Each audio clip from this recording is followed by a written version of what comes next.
இந்த உலகத்துல சில விஷயங்கள் விபத்தா ஆரம்பிச்சாலும் வாழ்க்கையா முடியும். ஒரு சின்ன விதை வறண்ட மண்ணில் விழுந்தது.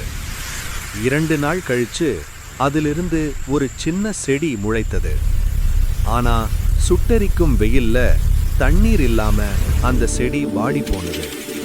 அப்போ ஒரு யானை வந்தது. அது தன் தும்பிக்கையால தண்ணீரை எடுத்து அந்த செடிக்கு ஊற்றியது. நாள் போக போக அந்த சின்ன செடி ஒரு பெரிய மரமா வளர்ந்தது. அந்த மரத்தின் நிழலில் யானை நிம்மதியா ஓய்வெடுத்தது. ஒரு நாள் யானை இல்லாத நேரத்தில் ஒரு மனிதன் வந்து அந்த மரத்தை வெட்டி போட்டான். திரும்பி வந்த யானை அதை பார்த்து மனசு உடைந்து நின்னது. நிழலை வளர்க்க ஒரு உதவி போதும், அதை காப்பாத்த ஒரு ஆதரவு போதும். நல்ல கதைகள் தொடர சப்ஸ்கிரைப் பண்ணுங்க.